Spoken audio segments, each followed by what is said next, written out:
All right. Good morning. I was asked last week, so you're going to do Johnny Cash next week, right? That's going to be the song next week. And I thought, if you think this whole business of doing a song each week has not been an excuse to get to do The Man Comes Around one of these weeks, you have missed something fundamental here. Good morning. We are back with week 9 of our study in Revelation. We move today into chapters 5 and the beginning of chapter 6. As you remember, last week we found ourselves in the throne room of God, right? We stand before this throne, before the one who is on the throne, surrounded by 4 living creatures with the faces of men and eagles and lions and oxen, and about them these 24 elders arrayed, casting down their crowns before the throne. I was reviewing some material in preparation for this week, and I thought one really interesting thing that was pointed out to me that I had not picked up on in our discussion last week was that for all the description that we get of the throne room of God, and there is a lot of detail, right? There's a rainbow made of emerald, right? There's a throne that's in stones of red and white. There's all these figures arrayed around it. The one thing that we get no description of at all is the actual figure itself, right? For all this majesty, all this wonder that's arrayed about the throne of God, God himself is wholly undescribed in this. And that for all that all these other descriptions strain at the bounds of John's ability to find words to capture the majesty of what he's seeing, when it comes to the one on the throne, John does not even make the attempt. And I think that's fascinating, and I think that helps to frame for us the position John is in, the viewpoint John wants us to have as we come now into chapter 5. So, beginning in verse 1 of chapter 5, we're going to go through about the first half of chapter 6. We'll see how much of that we make it through today, as always. Then I saw in the right hand of him who was seated on the throne a scroll written within and on the back, sealed with 7 seals. And I saw a mighty angel proclaiming with a loud voice, "Who is worthy to open the scroll and to break its seals?" And no one in heaven or on earth or under the earth was able to open the scroll or to look at it. And I began to weep loudly because no one was found worthy to open the scroll or to look into it. And one of the elders said to me, "Weep no more. Behold, the Lion of the tribe of Judah, the Root of David, has conquered, so that he can open the scroll and its 7 seals." And between the throne and the 4 living creatures and among the elders I saw a lamb, standing as if it had been slain, with 7 horns and 7 eyes, which are the 7 spirits of God sent out into all the earth. And he went and took the scroll from the right hand of him who was seated on the throne. And when he had taken the scroll, the 4 living creatures and the 24 elders fell down before the Lamb, each holding a harp and golden bowls full of incense, which are the prayers of the saints. And they sang a new song, saying, "Worthy are you to take the scroll and to open its seals, for you were slain, and by your God you ransomed people for God. By your blood, you ransomed people for God from every tribe and language and people and nation, and you've made them a kingdom and priests to our God, and they shall reign on the earth." And then I looked, and I heard about the throne and the living creatures and the elders and the voices of many angels, numbering myriads of myriads and thousands of thousands, saying with a loud voice, "Worthy is the Lamb who was slain to receive power and wealth and wisdom and might and honor and glory and blessing." And I heard every creature in heaven and on earth and under the earth and in the sea and all that's in them saying, "To him who sits on the throne and to the Lamb be blessing and honor and glory and might forever and ever." And the 4 living creatures said, "Amen." And the elders fell down and worshipped. Now I watched when the Lamb opened one of the 7 seals, and I heard one of the 4 living creatures say with a voice like thunder, "Come!" And I looked, and behold, a white horse, and its rider had a bow, and a crown was given to him, and he came out conquering and to conquer. And when he opened the 7th seal, I heard the 2nd living creature say, "Come!" And out came another horse, bright red. Its rider was permitted to take peace from the earth, so that people should slay one another, and he was given a great sword. And when he opened the 3rd seal, I heard the 3rd living creature say, "Come!" And I looked, and behold, a black horse, and its rider had a pair of scales in his hand. And I heard what seemed to be a voice in the midst of the 4 living creatures saying, a quart of wheat for a denarius, and 3 quarts of barley for a denarius, and do not harm the oil and wine." And when he opened the 4th seal, I heard the voice of the 4th living creature say, "Come!" And I looked, and behold, a pale horse, and his rider's name was Death, and Hades followed him. And they were given authority over 1/4 of the earth to kill with sword and with famine and with pestilence by wild beasts of the earth. Okay, all right, so here we are in the throne of God, right? Here we are in the throne of God, and we saw last week that John beholds this scroll that is sealed 7 times with 7 seals. We picture that probably as being, the scroll is rolled up and there are 7 rings about it, maybe 7 bits of string or 7 other things that would be sealed. And so there's this row of 7 seals running down the scroll before it can be fully opened.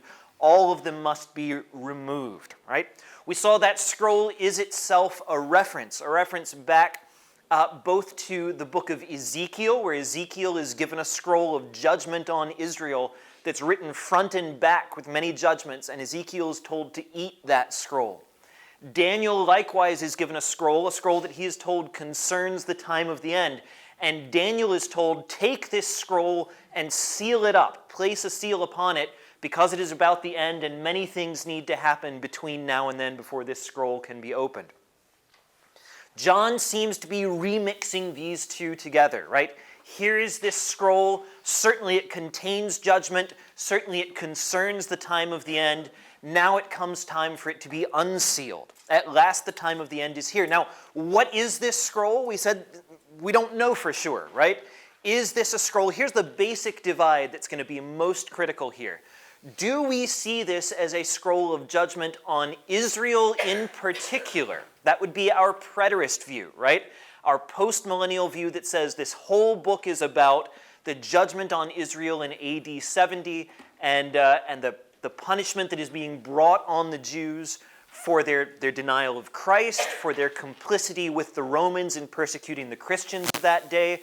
Is this all a scroll of judgment on the Jews of that day? Or is this a scroll of judgment on all the world for some future date, right? Which one you think we're talking at is going to radically change the way we read later on. And again, how you read your Old Testament references here are going to affect this. If we read this as primarily being about the scroll of Ezekiel, well, that's a scroll of judgment on Jerusalem. If we read this as being a scroll about, in the form of Daniel, Daniel's scroll is a prophecy concerning the end, and it's explicitly a prophecy of hope for the Jews, right? Which one is this? It's hard to say, but keep those two interpretations in mind as we go forward here. The first thing to see here, you remember we left off last time, John was weeping because there was no one on heaven and earth who had the authority to open the scroll. That is, to do whatever it is the scroll says, right? So if this scroll, whatever judgments it has, whatever promises it has, maybe it's a mixture of judgment and promise, right? If this scroll contains God's plans for Israel, for the church, for the world, whatever it might be, there's a mixture here of good promises coming and these judgments being declared. None of that can be carried out unless the scroll can be opened. And so John weeps because the scroll cannot be opened. No one is worthy to do what God has said must be done.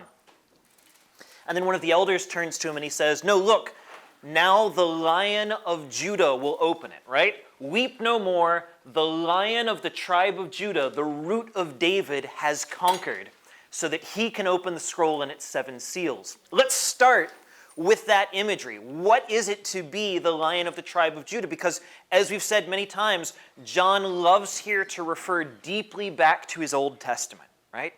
And there is a place in the Old Testament where we first get this metaphor of Judah as a lion. It's very early on, in fact.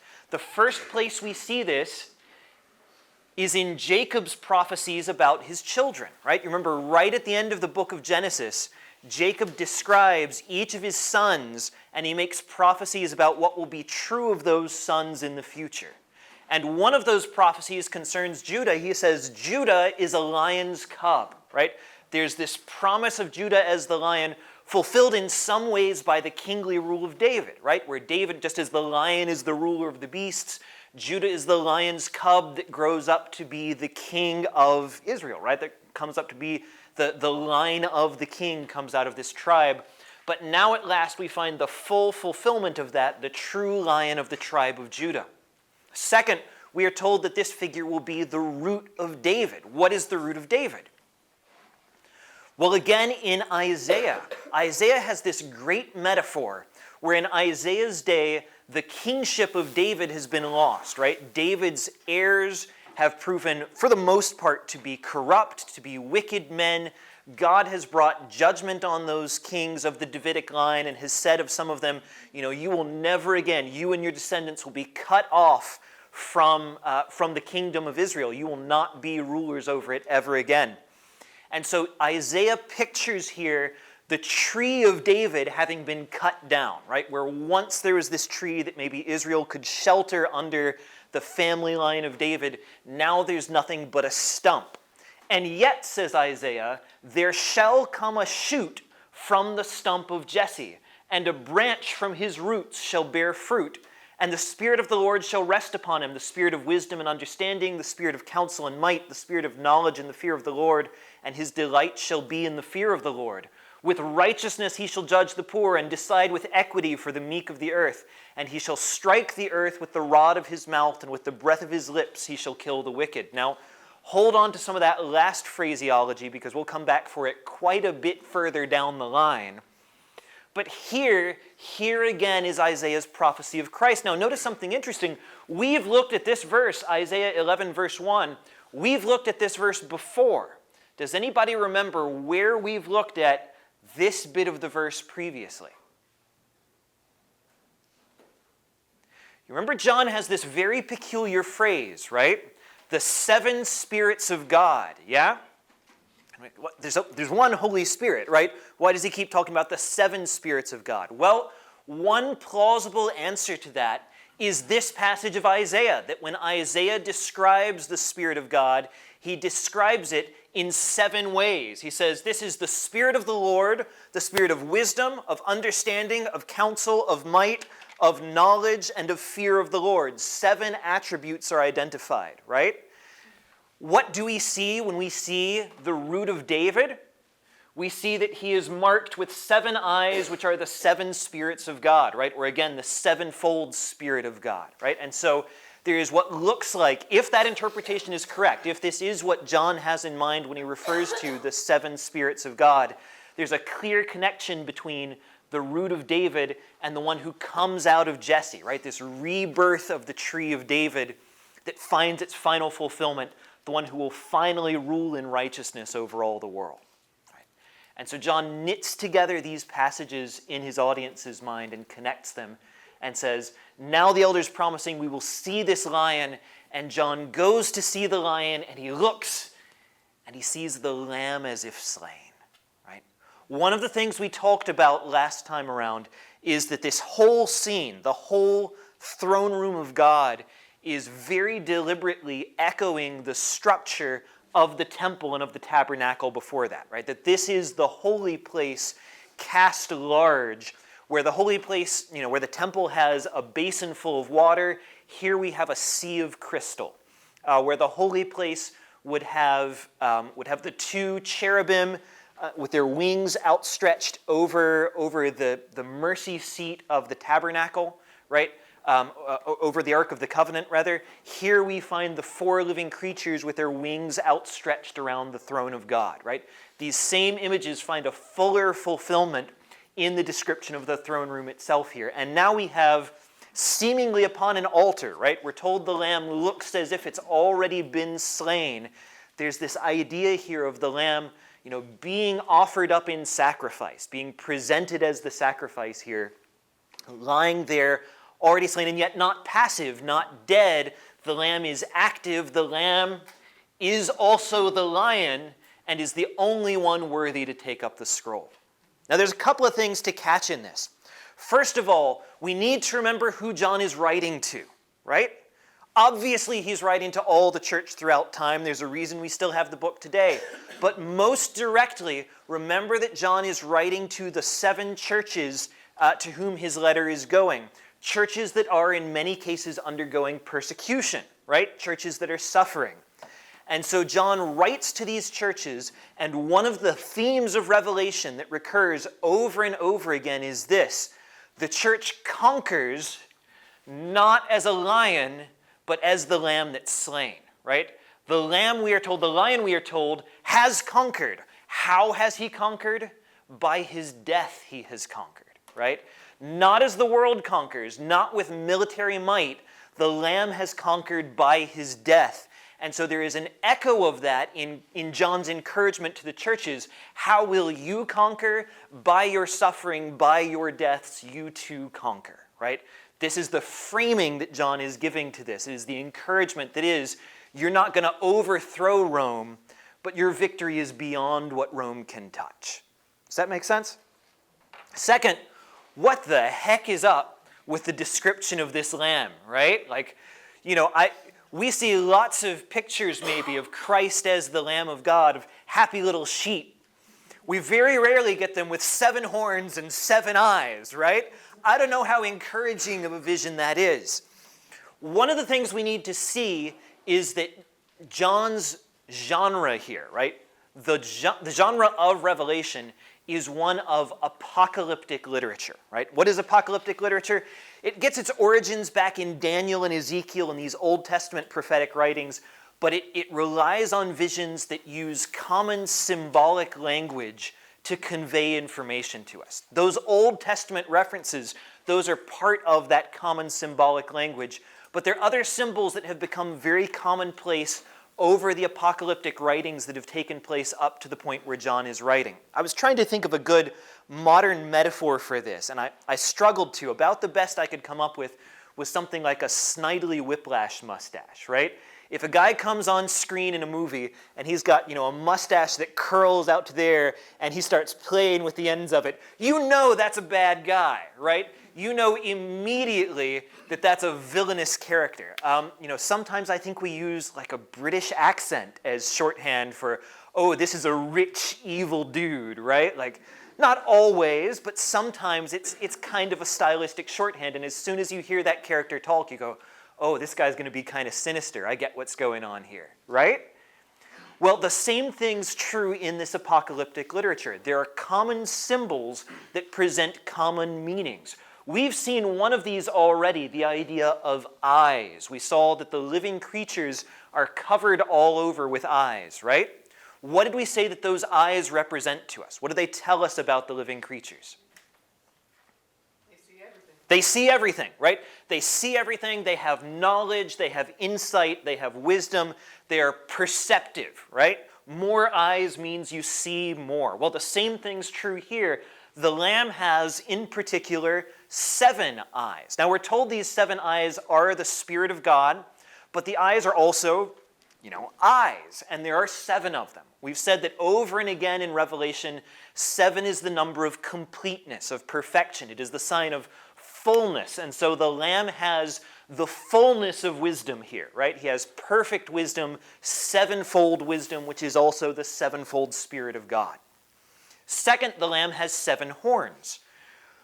Horns symbolize power. They symbolize rule and dominion. Every time you see a horn, it's either going to represent a kingdom or it's going to represent a particular king. And we can have fun arguments over which time it's which, right? But every time it represents something like kingship or rule or authority over a nation.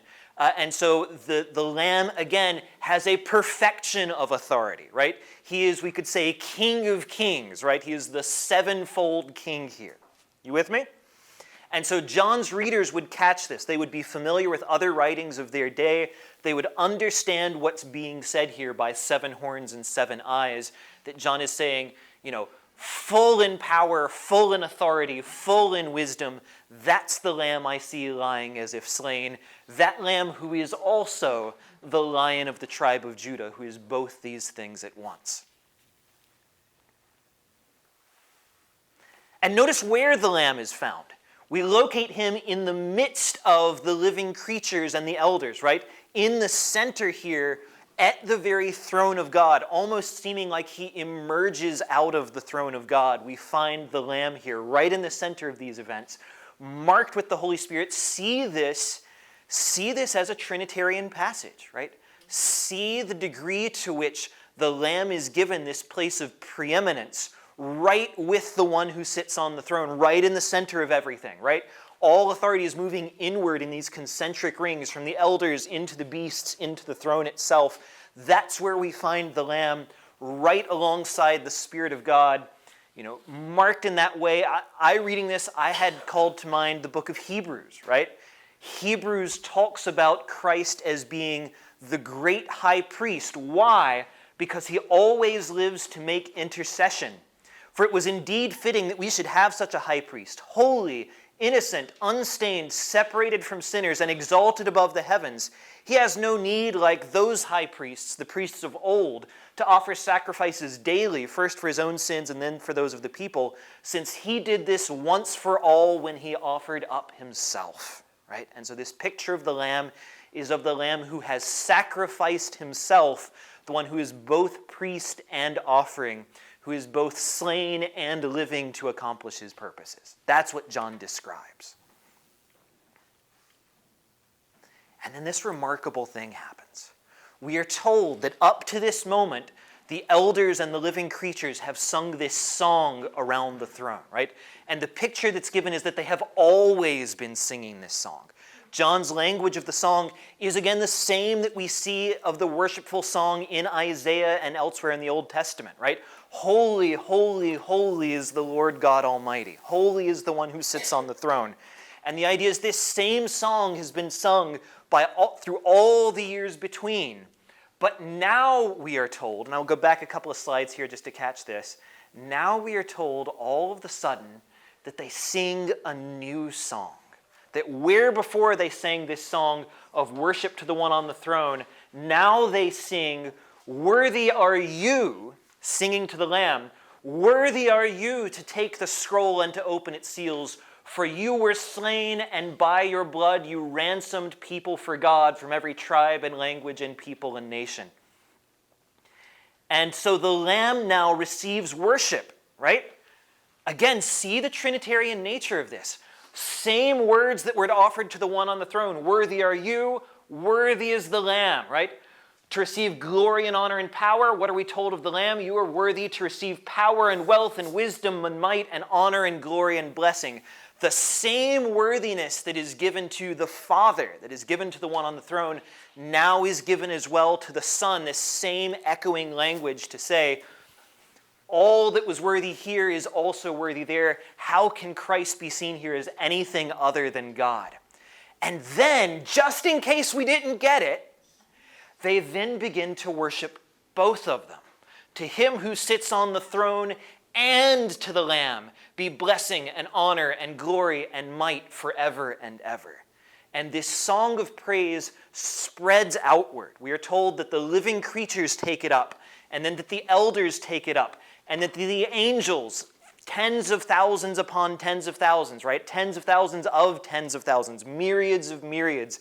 The angels take it up, and then all creation takes up the song. Everything in heaven and on earth, everything under the earth that is among the dead, everything in the sea, everything everywhere takes up the song of praise for him who sits on the throne and for the Lamb.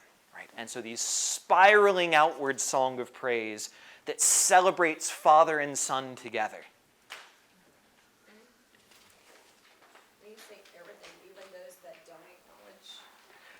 I mean, the picture we are given here, if I go back one more, is pretty exhaustive, right?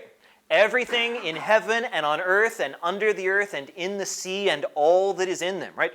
Those in the earth and under the earth, those under the earth and in the sea, usually that's language for those who've died, right? We're going to see later on in Revelation, at the final judgment, we have this statement of, the grave, that's those under the earth, gave up those that were in it, and the sea gave up those that were in it, right? And so this language suggests those who've either died and gone into the earth or those who've died and gone into the sea. I think it's not mostly like whales who are in picture here, right? It's mostly those who've died in these ways who are in view. But it's exhaustive. All creatures everywhere sing this song of praise. We could echo, every knee shall bow and every tongue confess, right? Now that raises some interesting timing questions, because if this is really, genuinely, exhaustively everyone, then when does this happen, right? What is the timing on this? Is this kind of an echoing forward and back of time to say this is a final celebration of God and of Christ? I don't know the answer to that, right? But there doesn't seem to be a lot of space to leave people out in the way this is described. Yeah, anybody else where we are? Okay. Catch myself back up here. All right, speaking of which, let's talk about timing. So, the rest of the book of Revelation, our first 3 chapters are letters. Chapter 4 takes us into the throne. Chapter 5 gets the Lamb ready to begin opening these seals, right? So the Lamb is here. He has taken the scroll from the hand. He's taken the scroll into hand, and he has begun to open these 7 seals. The rest of the book is mostly going to be taken up by a series of descriptions of judgments. We have first 7 seals that will be opened. There are then 7 trumpets that will be blown, and there following that 7 bowls of wrath to be poured out on the earth. Each of these sequences of events, for the most part, and there's occasional exceptions, but for the most part, each seal, each trumpet, each bowl is accompanied by some great act of judgment. Some terrible thing happens in the world as this thing happens, right? This is the revelation of it, or it's the releasing of it, right? The action of these carrying out of these bowls, these seals, these trumpets, does something that reveals God's next step of judgment on the world. An important question here is how we understand the sequencing of those cycles of judgments. And our assumptions about that sequencing is going to matter a lot to how we interpret what happens next. So here's what I mean by that. So the book goes 7 seals, 7 trumpets, 7 bowls. That might be a straightforward chronological telling of events. So the 7 seals, you picture it in time, right? The 7 seals happen, and then the 7 trumpets happen, and then the 7 bowls happen, and then things are over. And it just kind of goes 1, 2, 3, 4, 5, 6, 7, on to the next one. That's kind of the natural way, lacking anything else, that's kind of the natural way to read it, right? Just read the thing in chronological order. However, there are some oddities. For instance, we will see that when we get to the 7th seal, there is no clear thing that is the 7th seal. First 4, first 6 even seals, it's really obvious. You can be like, oh, the 3rd seal is the release of famine. Got it, right? The 5th seal, there's silence, there's an earthquake, or there's silence in heaven, or, right? We can match to each of the seals what's associated with it, yeah? But the 7th seal, it's hard to pick out one particular thing and say, that's the thing that's the 7th seal. And the same way for the 7th trumpet. It's hard to pick out a single thing and say, that's the thing that happens with the 7th trumpet. And so a second view here is that these are telescoped prophecies. That is, the first 6 seals happen, again in sequential order, and then the 7th seal happens, but the 7th seal is the whole rest of the book. In other words, we might say the 7th seal is the 7 trumpets, right? Here's 6 judgments. You ready for your 7th judgment? Your 7th judgment is 7 more judgments, right? It's kind of the genie wishing for more wishes thing, right? Like, this judgment is 7 judgments. And those 7 trumpets, well, again, we get the first 6 of them, and it's pretty clear. The 7th trumpet, you ready for your last judgment? It is 7 more judgments again, right? And so the telescoped view says the trumpets are the 7th seal, the bowls are the 7th trumpet. Does that make sense? Again, we're still roughly chronological in our view here. Another view would say these are recapitulations of the same story multiple times. Here's a way to read Revelation. Things up through where we are go loosely chronologically. Then the events of the seals happen, and the seals end with Christ's final return. Right? When you hit that seventh seal, and we'll see this language when we get there, there is some remarkable language around what's happening at the time of the seventh seal. One of the interpretations here is to say that language indicates we have come to the end of time. Stop the tape, rewind it, let's play it back again. Right? The seals end, we back up, and then we play through the seven trumpets, and the seven trumpets describe the same events as the seven seals, but with different detail or with different focus on aspects of what's happening. So we see in the trumpets maybe more of what's happening in specifics in heaven. We get to the end of the trumpets, and again, there's this remarkable language at the end of the trumpets that sounds kind of like it might be the final return of Christ. And then we stop and we rewind again, and we go through the seven bowls, and the seven bowls hit the same ideas even more emphatically. And so in this idea, we have 3 repetitions of the same pattern of events, just emphasizing different things about them each time. Does that make sense? Now, if that seems like an odd way to read it, right? I mean, John never says, now stop and back up, right? Just keep this idea in mind when we come to the end of the seal judgments and see why somebody might say, this seems like it's the end of things. This seems like it's the final judgment here. The last idea is the spiritualist one, right? The idealist one. Remember, this is the viewpoint we most associate with amillennialism. Amillennialism says the book of Revelation is the story of all of human history, right? All history from the cross to the end of time is described across Revelation. And in this view, rather than find specific events that are described, we instead see in Revelation the kinds of things that will keep happening throughout the years up to Christ's return. So when there is a prophecy of war, when one of the seals is released and there is war released on the earth, the idealist view says this is not a specific war in view, right? We're not picking out one war in particular. This is the idea that until Christ's return, there will keep being wars, right? There will keep being things like earthquakes. There will be great upheavals in the world that shake everything that happens. There will keep being disasters of various forms, kings rising up against God, nations raising their head and claiming authority of their own apart from him over and over and over again until the end. And so in this view, all of the judgments are just describing the sorts of things that man does that merits his final judgment by God in the end. Everybody okay on that? It's like people wear like pajama pants with a tuxedo top. It's like White shoes after Labor Day, right? Utterly unforgivable.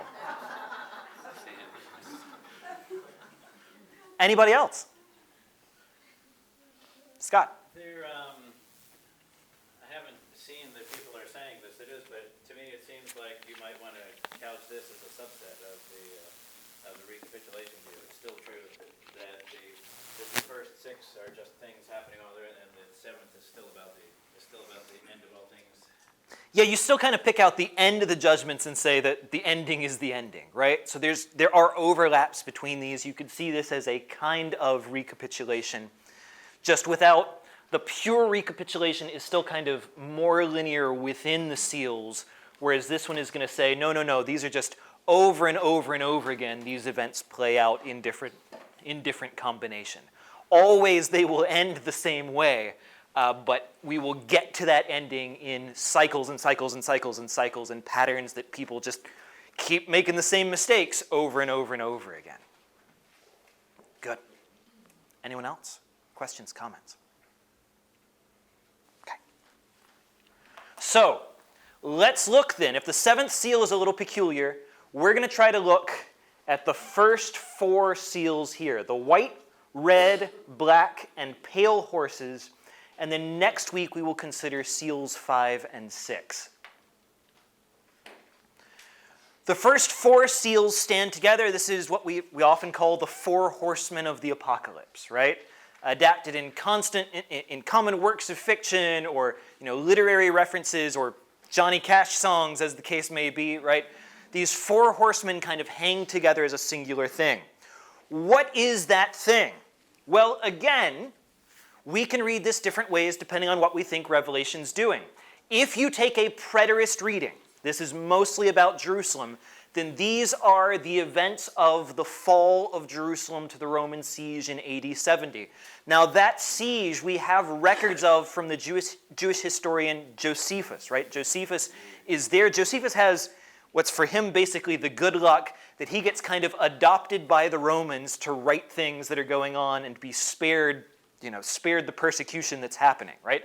And Josephus gives this account of the fall of Jerusalem that is gruesome and horrific, right? The city comes under siege for an extended period. There's starvation in the streets. He suggests there may be cannibalism within the city in some cases as people turn to the extremes of hunger. Josephus records signs in the air about Jerusalem, visions over the city that are signs of its doom come upon it. The city burns, right? The temple itself is set fire to and burned down as armies are fighting in and about it, as the last stand of some of these zealot factions is made in and about the temple against the onrushing Roman troops. And the bodies he describes in the holy places of Israel are piled up high as this last stand is overrun, as the Romans charge in and massacre their enemies. And so it might be, in a preterist reading, that what we have in mind is that coming of war and famine and disease and suffering upon the nation of Israel and upon the city of Jerusalem in particular, right? That might be the primary focus here.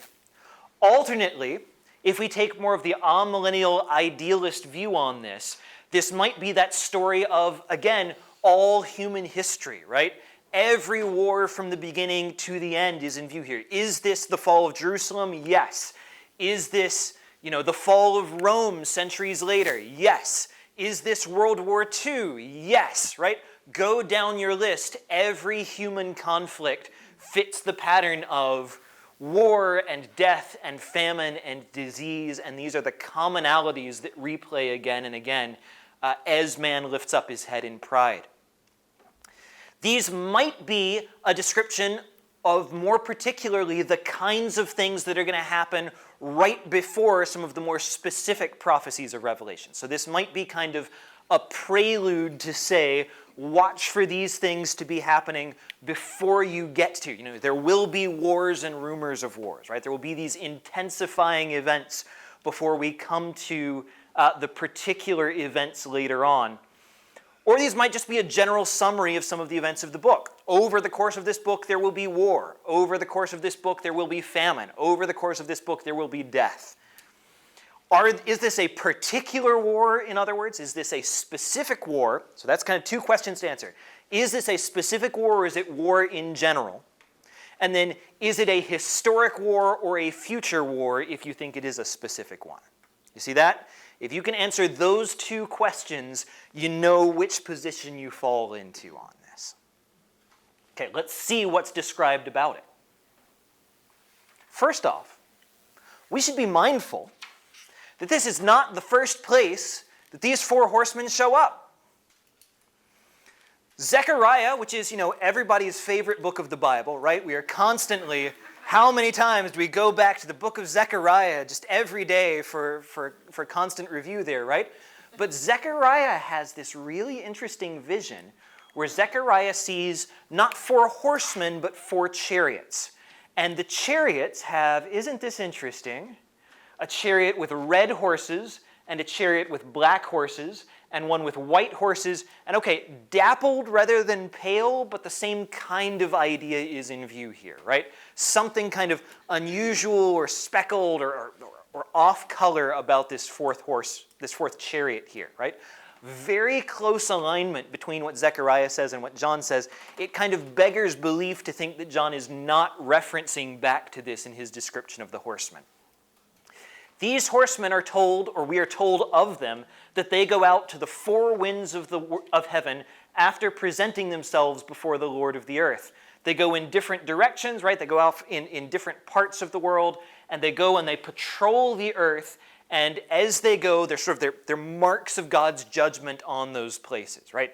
As the horsemen go off in different directions, they mark places, and they bring satisfaction of God's judgment to the different places that they travel to, right? Zechariah is a prophecy of judgment, and that judgment is in view in part by these four winds, these four horses, riding out in their different directions.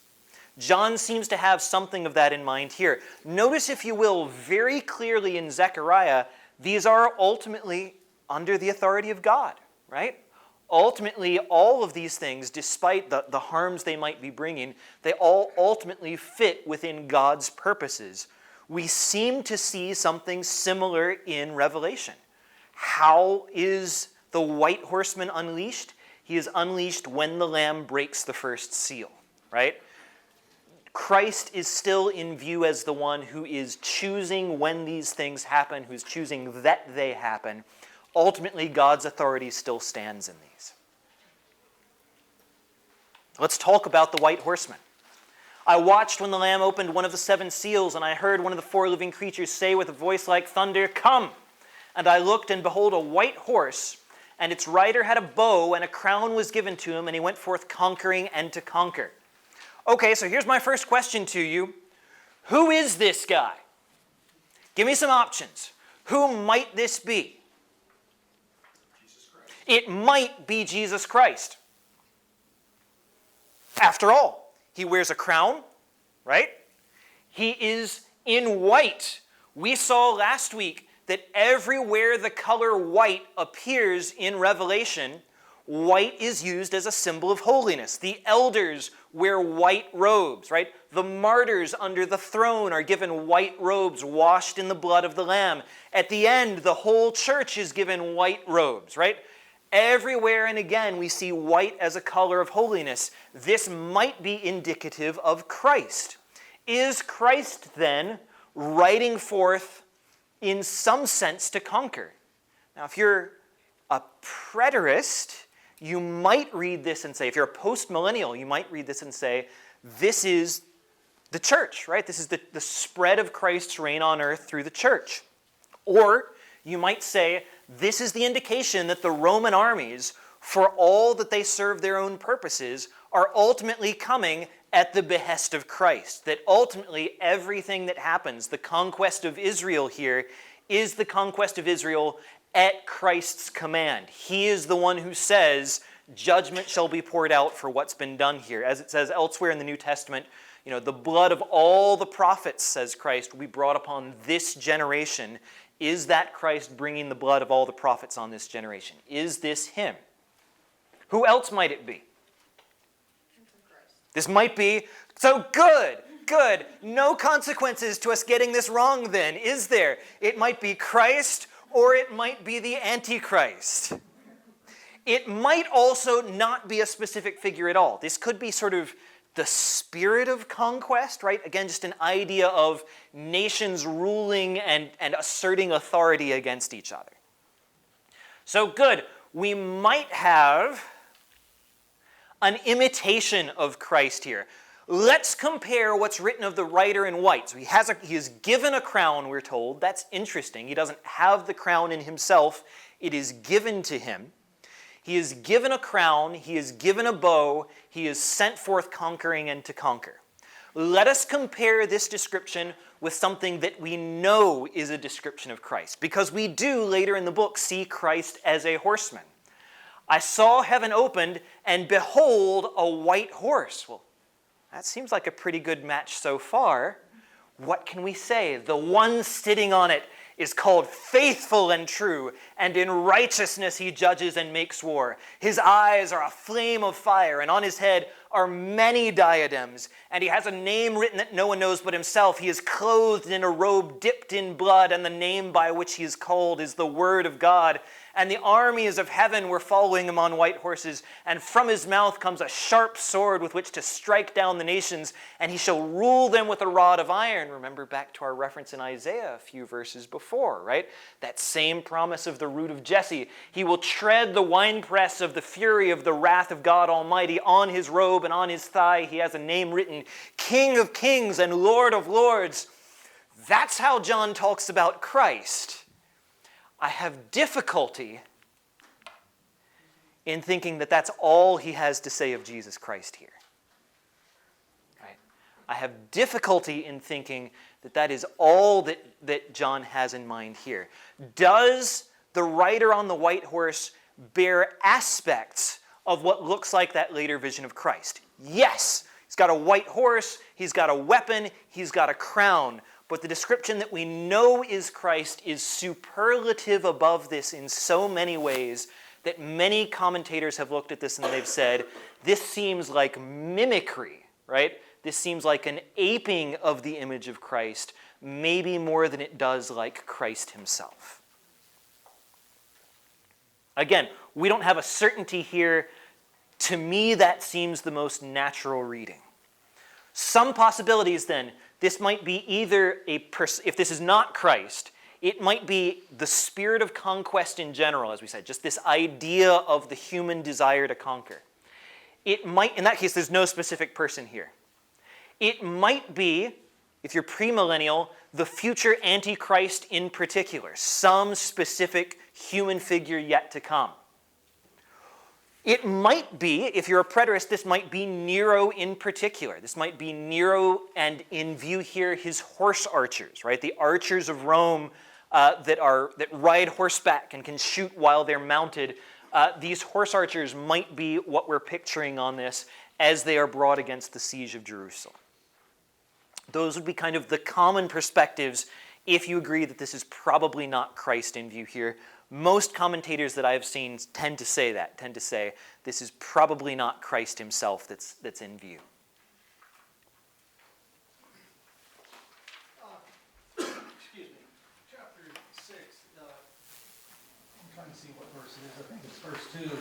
And it says, a crown was given to him. Mm-hmm. Okay, so is there anywhere else where a crown would have been given to Christ? Like, it almost points to it was somebody else. So that's a good question. So the question was, for anybody who couldn't hear, the question was, we're told that this writer, a crown is given to him. And again, that seems peculiar if this is Christ. Is there any other parallel elsewhere in Scripture? The closest I can think of at the moment is we are told, in Philippians, I believe it's in Philippians, where we are told, being in the very nature of God, he humbled himself, being found in human likeness. Therefore God exalted him and gave him the name that is above all names, that at the name of Jesus every knee should bow and every tongue confess, right? And so I hope I'm not merging two different verses there, but there's an idea of, the Father exalting the Son because of the act that the Son has performed here, right? You could look at that, I think, and try to build an argument there, but it does seem peculiar to say anyone else is giving Christ the crown. And can we say a little further there? Christ is the Lamb who's opening the seals, right? It's a little weird that Christ opens the seal, calling forth himself, and then possibly bestowing on himself a crown of authority here, right? That's a little strange. We also just saw a lamb with 7 eyes and 7 horns, right? There's a lot here that's a little strange. I don't want to say that rules it out altogether as a possibility, but I think it does, the weight of the evidence, I think, mitigates against this being Christ here. But it doesn't strictly rule it out. You could point to a passage like that one and say, this is what's in view, this exaltation of Christ because of his sacrifice, that he is symbolized by giving him a crown here. That could be true. I think that's the less natural reading of it. By the way, this also goes back to a question you asked last week. Do we ever see a non-human figure being given a crown? We're not sure here, right? We do later in the book have the example of the beast with all the heads and horns and crowns, and it is given crowns. That is a thing that we are told, is that its heads are crowned with these various diadems, right, with these various crowns. And that's clearly some kind of national power, world power. It's not a single human figure that's being given those crowns. And so in that sense, that was the best answer I could find to your question from last week, as an example of something clearly non-human that nonetheless has crowns. All right, good. Anyone else here? Couldn't you say that the company that the first rider's in kind of negates the fact that it's Christ as well? Yeah, he's not keeping great company, right? Christ is hanging out with war and famine and death, if this is Christ. Again, does that strictly preclude it? No, but does it seem like maybe this is a chain of bad things happening? I think our natural reading is that. Again, though, remember, John weeps that the scroll can't be opened, right? If John wants to see this as God's righteous prosecution of his war, right, of God's righteous judgment being laid out, we might argue and say, no, but all of this is the plan of God, right? All of this, again, the four horsemen that we see in Zechariah very clearly are serving God in their purposes. In that sense, even death here is righteous in some sense, in that it is God's purpose being carried out here. And so, do we read these as evil forces serving God, or as God's, God's angel of death being sent out in some sense? That's hard to say. Good. What was the question?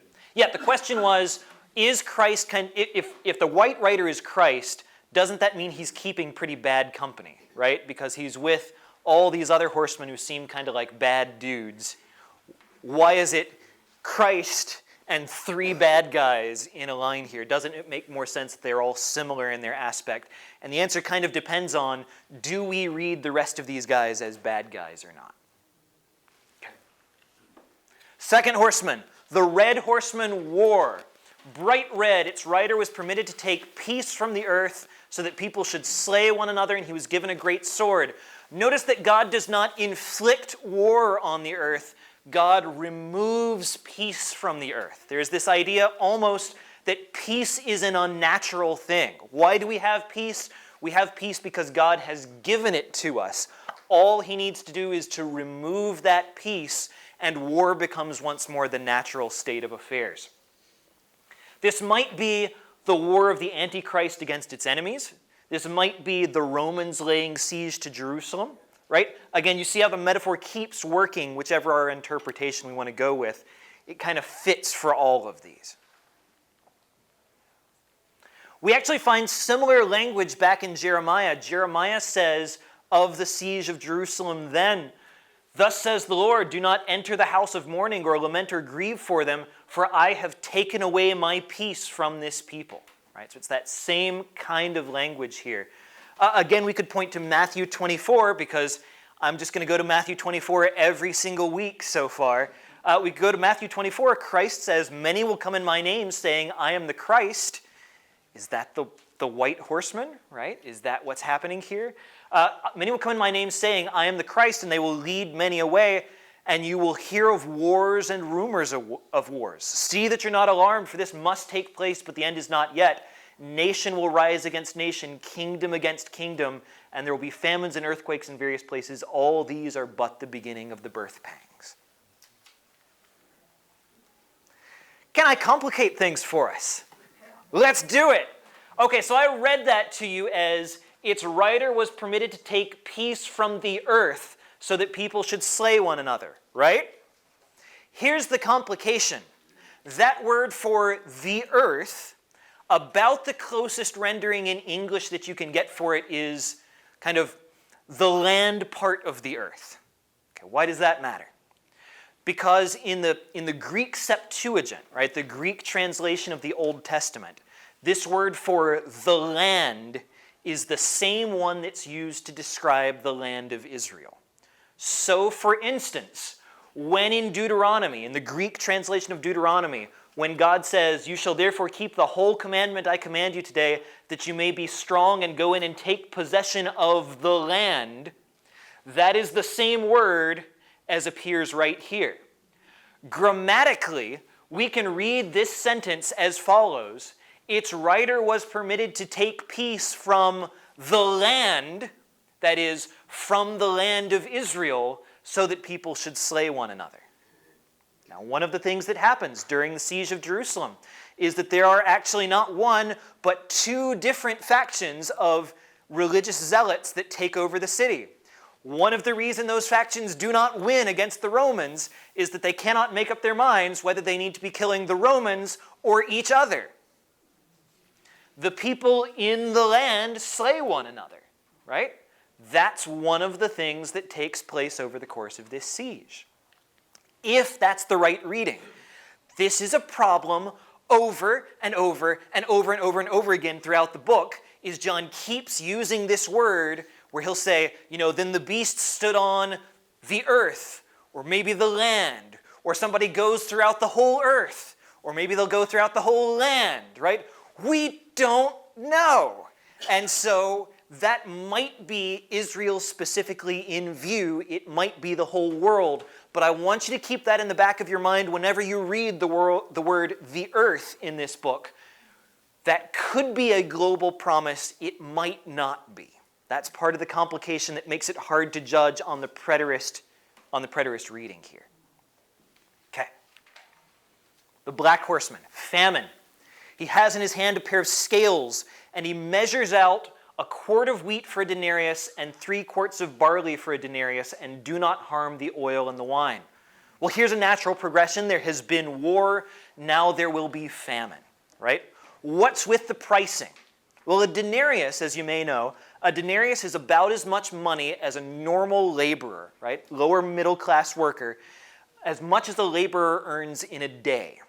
A quart of wheat is about enough wheat to feed a person for a day or two.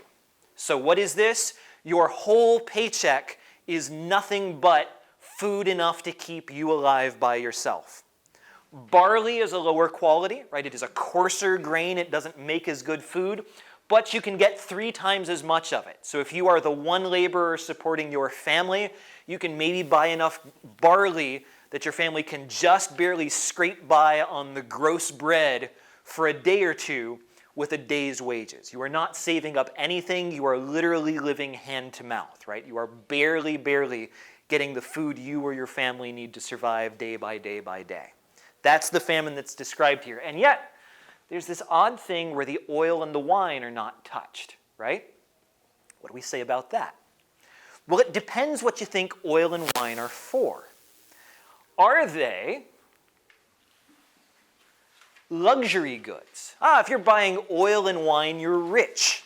If so, this might be a sign of kind of a class divide that appears here, where the poor become poorer, right? The famine falls hard on the poor. But the rich, right, are living up in the lap of luxury. They've got their oil and their wine, and those have not been touched by this. Whatever their luxury goods are, they're still enjoying all of the fruits of that, while the poor are being ground under by the war, starving to death around them. Alternately, oil and wine are sometimes used in sacrifice. This might have something to do with saying, don't prevent the sacrifices yet. Don't put an end to those.